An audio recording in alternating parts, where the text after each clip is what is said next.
The immune system is a highly sophisticated system of biological structures and processes that protects our bodies against disease. To function properly, it needs to detect a wide variety of pathogens, everything from viruses to parasitic worms, and then distinguish enemy agents from the body's own healthy tissue. Research has shown that individuals who partake in regular exercise are much less likely to get sick and have better functioning immune systems in general. However, too much exercise can actually have the opposite effect, causing your body to become run down and less likely to recover from an illness. A moderate amount of exercise each week increases the expression of white blood cells called macrophages. These cells are especially crucial in a person's recovery from respiratory tract infections, and evidence exists that during exercise, these cells circulate faster through the body, scooping up harmful bacteria and viruses along the way. Exercise also blunts the release of stress hormones, which increase the likelihood of developing infections common in our environment. Exercise diminishes stress hormones by promoting the release of endorphins and mood and health-enhancing natural hormones. Interestingly, the rise in body temperature that occurs following an exercise session can mimic the environment a fever creates when the body is fighting infections. Coupled with the increased flow of white blood cells, recovery is typically hastened.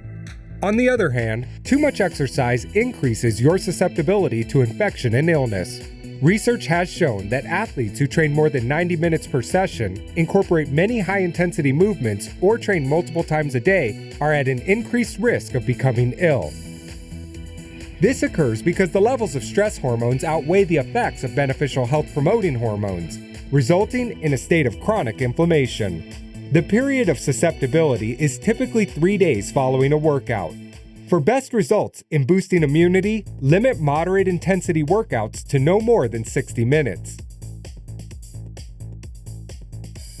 You can exercise when you have an illness above the chest, like a cold, but do not exercise when you have a full body illness that includes vomiting or body aches, as your immune system is already taxed and cannot handle the burden of further recovery. Make sure to have ample recovery time between heavy workload workouts and apply periods of active and passive recovery. In active recovery, you still work out, but back away from the intensity by using slower forms of exercise. For example, if you run marathons, active recovery would involve walking or playing a favorite sport, such as tennis, to allow the body to recover from the intense activity or muscle soreness. On the other hand, passive recovery means no exercise at all. Instead, rest, massages, and heat and ice therapy. Both aspects are important for a well-functioning immune system. Exercise is an important tool to optimizing your health. However, the key to harnessing its benefits is to strike a balance between too little and too much, and knowing when to back off.